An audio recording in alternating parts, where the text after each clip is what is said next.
이스라엘 사람들의 무덤은요, 땅속이 아니라 동굴이었어요. 동굴벽에 칸을 만들어서 거기에 사람의 시신을 뉘워두는 것이 이 사람들의 장례 방법이었습니다. 가족이나 일가가 한 곳에 묻히는 것이 보통이었는데, 사람이 가까이 하고 싶어 하지 아니하는 그 무덤에 때로는 소중한 물건들을 감춰두기도 했다고 합니다.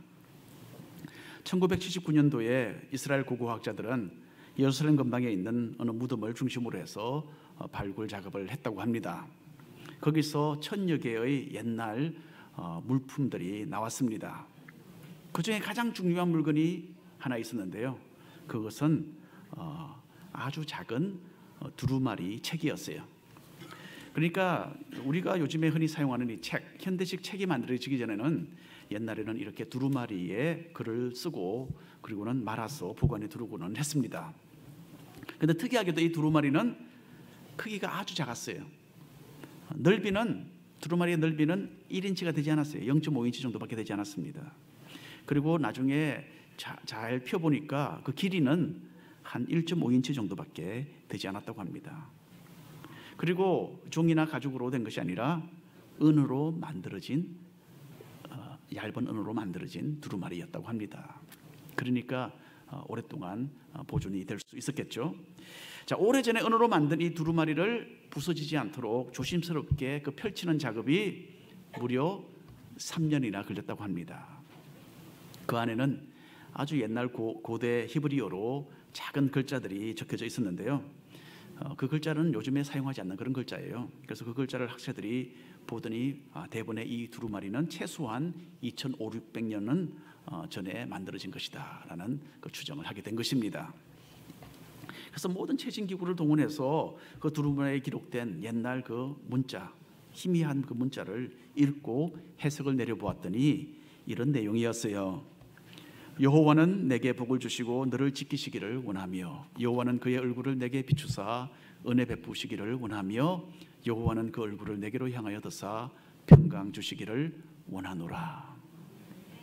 우리가 오늘 읽은 민수기 6장 24절에서 26절까지의 말씀입니다. 자, 성경 말씀이 기록된 이 물건으로서는 지금까지 고고학자들이 전 세계에서 발굴해내는 것 중에 가장 오래된 물건입니다. 성경 말씀 두루마리를 이렇게 작은 사이즈로 만든 것에는 이유가 있었다고 합니다. 어느 누군가가 그 옛날에 이 말씀을 목에다 걸고서 다녔던 것이죠. 하나의 목걸이입니다. 그리고 다른 성경 구절보다도 이 구절을 선정했던 것은 무엇보다도 이 하나님의 복을 누리기 원해서 그랬겠죠. 그렇게 이 은으로 만든 그 옛날에 두루마리 얼마나 비싸고 또 가공하는 것이 힘들었겠습니까? 이 사람은 그러나 하나님의 축복이 얼마나 중요한지를 알았기 때문에 그렇게 했던 것이죠. 자, 여러분, 하나님께 복받기 원하십니까? 물어본다면 아마 누구나 그렇습니다 라고 대답할 것 같아요. 이 중에 나는 하나님의 복 필요 없습니다 라고 말하는 분은 없을 것 같아요. 그렇죠? 하나님의 복을 받기를 원합니다 라는 것이 정답입니다. 하지만 요즘 사람들은 이 하나님의 축복에 대해서 정확한 이해를 많이는 갖지 못하고 사는 것 같아요. 하나님의 축복이 우리 대화의 중요한 주제가 되고 있습니까? 그렇지 않잖아요. 그렇죠? 그리고 복을 받는 것은 좋은 것 같은데 이 복이 정말 무엇을 의미하는지에 대해서는 깊이 생각을 하지 못하고 삽니다. 하지만 옛날 이스라엘 백성들은요, 이 하나님의 복이 무엇인 줄을 잘 알았습니다. 그리고 그 복을 받으려고 그렇게 최선을 다했어요. 이 두루마리의 주인도 그 중에 한 사람이죠. 또 하나님의 복을 받기 위해서 노력했던 사람의 예로서 금방 떠오르는 인물 야곱이 아니겠습니까? 야곱은 쌍둥이 형 에서에게 돌아갈 그 장자의 축복을 자기의 것으로 만들기 위해서 그야말로 수단과 방법을 가리지 않았던 사람입니다. 그만큼 이 하나님의 축복을 사모했어요. 자, 우리는 어느 정도로 하나님의 복을 간절히 원하고 또 소원하고 있는지 한번 질문해 보시기를 바랍니다. 그리고 오늘 말씀을 통해서 이 복의 근원이 되시는 하나님을 조금 더 깊이 알게 되시기를 바랍니다. 먼저 하나님은 축복하시는 하나님이십니다. 민수기는 하나님의 도우심으로 애굽에서 탈출한 이스라엘 백성이 이 가나안 땅으로 향하여 가는 그 광야의 여정에 대해서 기록을 하고 있습니다. 하나님께서는 이제 곧 본격적으로 광야 행진을 시작할 이스라엘 백성에게 자신의 그 인자하시고 은혜로우신 그 성품을 선보여 주고 계십니다. 그리고 하나님께서는 자기 백성을 축복하시는 하나님이신 것을 여기서 보여주고 계십니다. 민수기 6장 22절과 23절 말씀을 보면 먼저 이렇게 시작을 합니다. 여호와께서 모세에게 말씀하여 이르시되 아론과 그의 아들들에게 말하여 이르기를 너희는 이스라엘 자손을 위하여 이렇게 축복하여 이르되. 자, 아론과 아론의 아들들이 제사장으로서 이스라엘 백성에게 어떤 말로 축복을 해야 할지 하나님께서 가르쳐 주시는 장면입니다. 신약 성경에서 예수님께서 가르쳐 주신 그 주기도문 장면이 생각이 나지 않습니까? 마치 예수님께서 제자들에게 너희들은 이렇게 기도하라 라고 기도하는 것을 방법을 가르쳐 주신 것처럼 구약 성경에서는 하나님께서 제사장들에게 너희는 이렇게 백성들을 축복하라, 그렇게 축복의 말씀을 가르쳐 주고 계시는 것입니다. 참으로 중요한 것은요, 이 구절에 비추어서 보여주는 사람을 향한 하나님의 마음입니다. 하나님은 자기 백성을 축복하기를 원하시는 분이세요. 처음부터 하나님은 사람을 만드시고 또 사랑하시고 축복해 주셨습니다.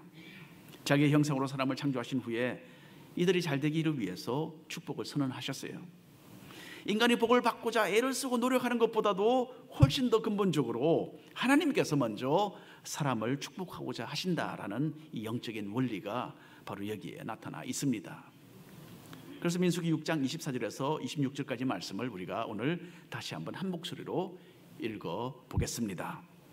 여호와는 내게 복을 주시고 너를 지키시기를 원하며 여호와는 그의 얼굴을 내게 비추사 은혜 베푸시기를 원하며 여호와는 그 얼굴을 내게로 향하여 드사 평강 주시기를 원하노라. 아멘. 자, 이 축복의 말씀은 세 부분으로 나눠져 있습니다. 세 줄이죠. 그리고 각 부분마다 맨 처음에 하나님의 이름, 이 여호와가 언급이 되고 있습니다. 30년 전에 LA 근방에 있는 풀로 신학교에서 제가 입학을 해서 공부를 하기 시작했어요. 히브리어를 공부한 후에 구약 과목을 하나 들었는데 그 과목을 가르치던 교수님이 하루는 히브리어로 된 성경 구절을 학생들에게 앞에서 읽으시고 그리고 또 설명을 하시고 그렇게 하셨습니다. 그런데 성경을 읽으시다가 단어 하나를 잘못 읽으시는 거예요. 교수님이 바로 이 여호와라는 하나님의 이름이었는데 여호와라고 읽지 않으시고 다른 말로 읽으시는 거예요. 자, 발음이 완전히 다른 단어로 읽으시는 것을 우리가 들었지만은 학생들은 모두 좀 조용히 듣고만 있죠. 보통 그렇잖아요. 우리가 뭘 압니까? 교수님이 그러니까 그냥 그런가 했죠. 잠시 후에 또다시 이 여호와라는 그 이름을 또 다른 말로 바꿔서 읽으시는 거예요. 그때 우리 가운데 용감한 학생 중 하나가, 제가 아니고 다른 사람입니다, 학생 하나가 드디어 교수님께 손을 들고 질문을 합니다. 왜 여호와라는 단어를 생판 다른 단어로 읽으십니까? 라고 묻자 교수님이 설명을 합니다. 이스라엘 사람들은 여호와라는 이름이 너무나 거룩하기 때문에 그것을 여호와라고 읽지 않고 주님이라는 뜻이 있는 아도나이라는 말로 대치해서 읽는다, 그렇게 설명을 해주셨어요.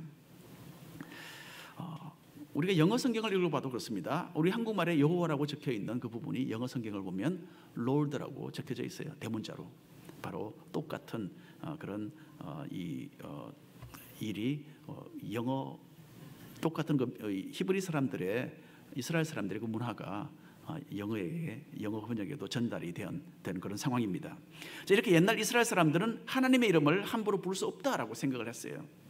또 서기관들이 성경 말씀을 받아 적다가, 왜냐하면 옛날에는 일일이 손으로 기록을 해서 성경 말씀을 복사를 했어요.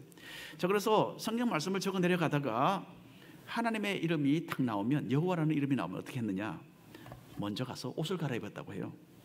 자기가 지금까지 입었던 옷은 더러운 옷이니까 옷을 갈아입고, 그 다음에 펜도 똑같은 펜을 사용하지 않고 다른 펜을 가지고 와서 여호와라는 그 단어를 적고 그 펜은 놔두고 다시 또 다른 펜을 집어서 계속해서 이 글을 적어 나갔다고 하는 거예요. 하나님 참 이 정도로 하나님의 그 이름을 거룩하게 이 사람들은 여겼습니다. 하나님께서도 자기의 이름을 함부로 망령되이 부르지 말라라고 십계명에 말씀하셨죠. 제3계명이 바로 그 내용입니다. 자, 그런데도 하나님께서는 자기의 그 거룩하신 이름이 우리 죄인들을 축복하는 용도로 사용될 때에는 여기 보니까 아무런 문제가 없으신 것 같아요. 그래서 3번이나 나오잖아요. 네? 여호와는 이렇게 3번이나 나옵니다. 그만큼 우리를 귀하게 보시고 축복하기를 기쁘게 여기신다라는 뜻입니다. 그래서 민수기 6장 24절 그 첫 줄을 보면 여호와는 내게 복을 주시고 너를 지키시기를 원하며 이렇게 나와 있습니다. 먼저 하나님의 복은 우리를 지키시는 것으로 그렇게 표현이 됩니다. 지킨다는 것은 무엇입니까? 악한 것에서부터 보호해 주신다는 뜻이죠. 우리 인간의 그 신체 중에서 가장 많이 보호를 받는 부분은 아마도 눈동자일 겁니다. 그렇죠? 우리의 눈은 우리가 보호를 하는데 이것은 우리가 순식간에 참으로 이 빠른 속도로 눈꺼풀을 움직이면서 눈을 보호하고 있습니다. 그 정도로 하나님은 자기의 백성인 우리에게 사랑과 관심을 쏟으시는 것이죠. 여러분, 이 말은 힘든 일이 전혀 우리에게는 일어나지 않는다라는 뜻이 아닙니다. 하지만은 어려운 상황을 대하게 될 때에 하나님의 그 강력하신 팔이 우리를 보호해 주실 것이다라는 이 확실한 약속의 말씀인 것입니다. 그 두 번째 줄에는 25절입니다. 여호와는 그의 얼굴을 내게 비추사 은혜 베푸시기를 원하며, 또다시 우리를 축복하기를 원하시는 하나님의 마음이 여기에 나타나 있죠. 그래서 이게 먼저 그의 얼굴을 내게 비춘다라고 하십니다. 영어 성경이 아마 한 20가지는 넘을 것 같은데요. 이 번역이 그 중에 한 번역에 의하면 하나님께서 자신의 얼굴빛으로 우리를 비추어 주신다라는 이 내용을 하나님께서 미소를 띄워 주신다라는 표현으로 그렇게 번역이 되어 있습니다. 우리를 향해서 그러니까 활짝 웃으시는 하나님의 그 밝은 얼굴을 우리가 연상을 해보면 틀림없을 것 같아요. 자, 하나님께서 우리를 이런 모습으로 대하신다라는 것, 이런 마음으로 우리를 대하신다는 것은 사실 우리에게 좀 큰 충격입니다.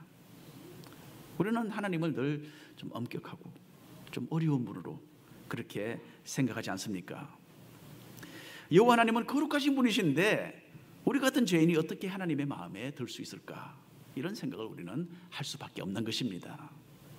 그런데 하나님은 우리를 보고 참으로 만족스럽게 여기신다라는 것을 여기서 알게 됩니다. 그것도 구약 성경에서 여러분 이 사실을 우리가 발견하게 되는 거죠. 우리를 축복하시는 하나님은 우리를 기뻐하십니다. 왜냐하면 하나님은 거룩하신 분이시지만은 또한 우리에게 은혜 베푸시기를 너무나 즐기시는 분이시기 때문에 그렇습니다. 미가서 7장에 보면 이런 말씀이 있습니다. 제가 한 절 여러분 한 절 읽어주시기를 바랍니다. 주와 같은 신이 어디 있으리까? 주께서는 죄악과 그 기업에 남은 자의 허물을 사유하시며 인애를 기뻐하심으로 진도를 오래 품지 아니하시나이다.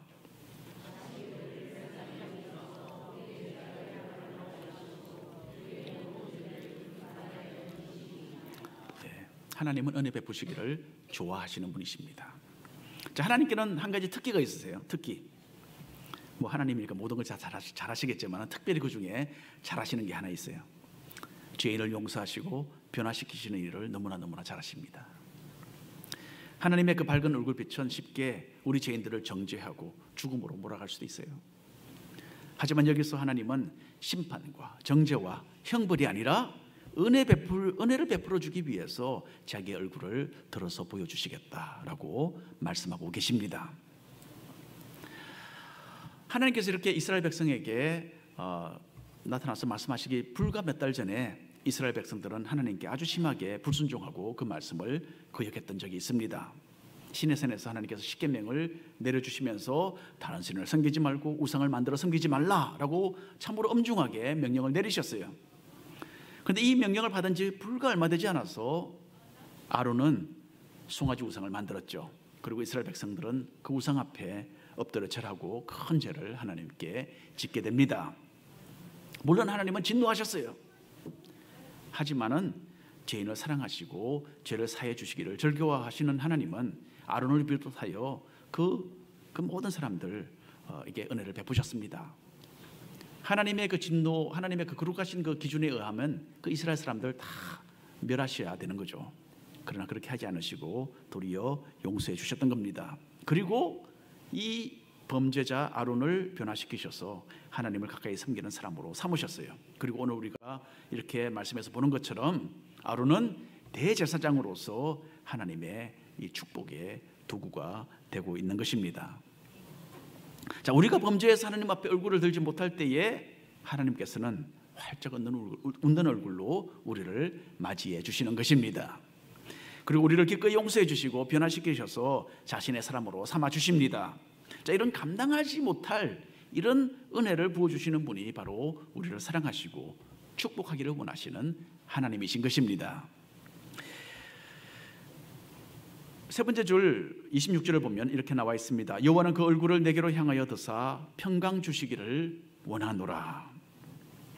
자, 우리를 향하여 드시는 하나님의 얼굴이 엄중하신 심판의 모습이 아닌 것은 참으로 천만 다행이죠. 만일에 그렇다면 우리가 여기서 살아남아 있을 사람이 한 사람도 없습니다. 오히려 그 반대죠. 우리 영혼의 참평안을 안겨주시기를 기뻐하시는 하나님이십니다. 여기서 히브리어로 샬롬이라는 말은 외부적인 모든 조건이 편안하고 안정된 것을 뛰어넘어서 영혼 가장 깊은 곳에서도 느껴지는 그 안정감과 만족감을 이야기해 줍니다. 예수님께서도 이런 평안에 대해서 이 세상의 차원이 아닌 참으로 깊은 그런 평화에 대해서 요한복음에 말씀하셨어요. 요한복음 16장에 있는 말씀입니다. 함께 읽어볼까요? 이것을 너희에게 이르는 것은 너희로 내 안에서 평안을 누리게 하려 함이라. 세상에서는 너희가 환난을 당하나 담대하라. 내가 세상을 이기었노라. 자, 주님이 주시는 평안은 불편하고 힘든 일이 전혀 일어나지 않는 그런 인간적인 편안함을 말하지 않습니다. 비록 감당하기 힘든 상황들이 벌어진다 하더라도 이 모든 것을 신앙으로 극복할 수 있다는 것을 알기 때문에 우리는 마음의 평안을 누릴 수 있는 것입니다. 믿음으로써 또 기도로서 나아갈 때에 주님이 이루어 놓으신 그 승리를 우리의 것으로 삼게 되는 그 축복이 분명히 우리와 함께 할 줄로 믿습니다. 그래서 이 6장 마지막에 27절에 보면 이렇게 말합니다. 그들은 이같이 내 이름으로 이스라엘 자손에게 축복할지니 내가 그들에게 복을 주리라. 하나님의 명백하신 약속의 말씀입니다. 그래서 이런 말로 백성을 축복하면 하나님께서는 그 선언한 그 내용 그대로 복을 주시겠다, 그렇게 약속을 하고 계십니다. 하나님은 자기 백성을 기뻐하시는 분이시죠. 그 모든 허물과 죄로 흠이 많은 우리 사람들이지만은 하나님의 언약의 백성이기 때문에 우리를 향해서 자신의 그 인자와 사랑을 넘치도록 보여주시는 바로 하나님이십니다. 이스라엘 백성은 하나님과의 언약의 관계 속에서 이런 특권을 누렸어요, 옛날에. 하지만 이제 신약 시대에는 이 복이 예수님을 믿는 우리에게 이제 전가되었습니다. 우리가 바로 하나님의 언약의 백성이고 믿음으로써 아브라함의 영적인 자손이 된 것입니다.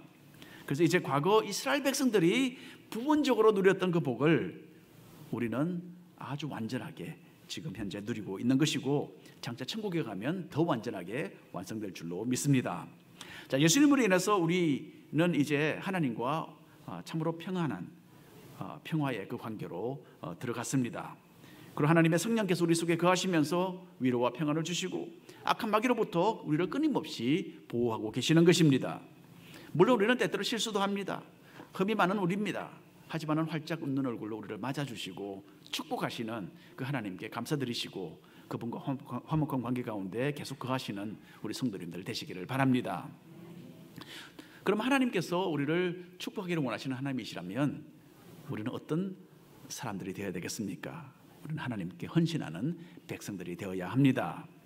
이렇게 감당하지 못할 정도로 우리에게 넘치도록 부어주시는 그 하나님의 축복, 이것을 받은 우리가 그럼 하나님께 어떤 반응을 보여야 하는지는 민수기서가 계속 이어서 교훈을 합니다. 민수기 7장으로 넘어가면요, 여기는 이스라엘 백성들의 12지파가 각각 하나님의 성막에서 예배하기 위해서 헌물을 가져오는 것에 대한 내용이 기록이 되어 있습니다. 민수기 7장 12절 이하 말씀을 한 절씩 나누어서 교독해 보겠습니다. 첫째 날에 헌물을 드린 자는 유다지파 암미나답의 아들 나손이라.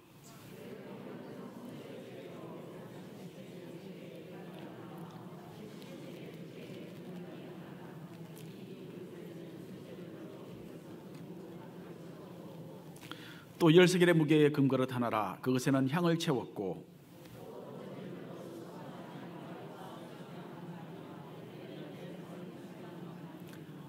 속죄제물로 순전소 한 마리이며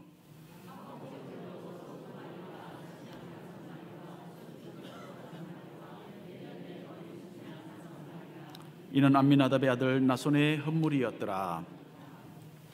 자, 그래서 이렇게 하나님의 성막에 예배하기 위해서 이스라엘 자손의 그 지파들이 12지파가 차례대로 하루에 한 지파씩 나와서 하나님의 성막에 제사물로 이 선물, 헌물을 가지고 오는 겁니다. 그래서 이 모든 것을 간추려서 말한다면 이렇습니다. 먼저 은으로 만든 그릇 2개, 금그릇 하나, 여기에다가 하나님께서 태워 바칠 그런 예물, 가루를 담아서 가져왔습니다. 그 다음에는 완전히 태워서 드리는 번제를 드리기 위해서 송아지, 그리고 큰 숫양, 어린 숫양을 한 마리씩 가져와서 바쳤어요. 그 다음에 또 속죄 제사를 위해서 숫염소 한 마리를 가져왔습니다. 마지막으로는 여러 동물을 가지고 왔는데 화복제를 위해서 뭐 여러 마리를 가지고 오죠. 소 2마리, 숫양 5마리, 숫염소 5마리, 어린 숫양 5마리, 이렇게 해서 뭐 엄청나게 이 동물을 가져와서 바쳤습니다. 자, 근데 이것이 다가 아닙니다, 여러분.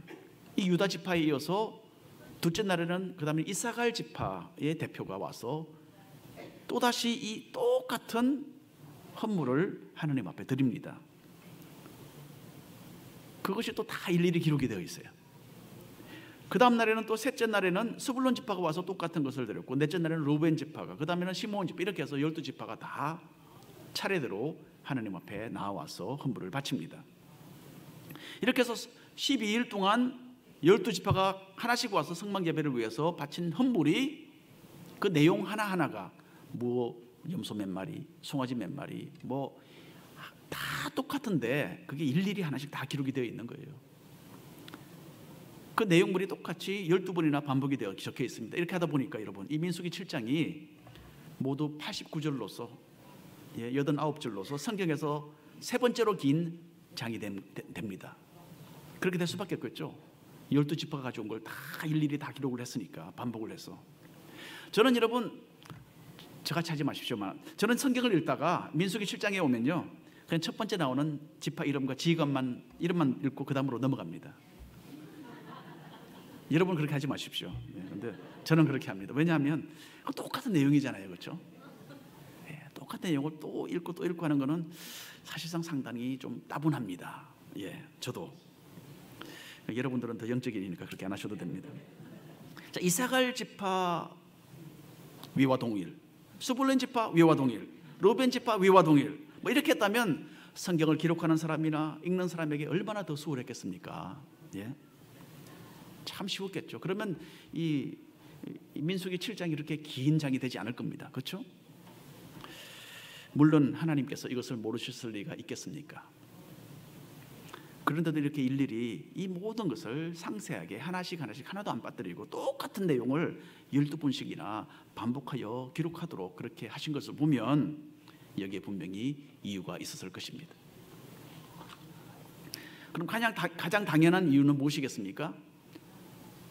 이스라엘 백성들이 이렇게 와서 정성스럽게 헌물을 드린 것을 강조하기 위해서였겠죠. 무한하게 우리를 축복하기를 원하시는 그 하나님께 이스라엘 백성이 최대한의 정성을 동원해서 헌신적으로 드렸다라는 것을 나타내는 것입니다.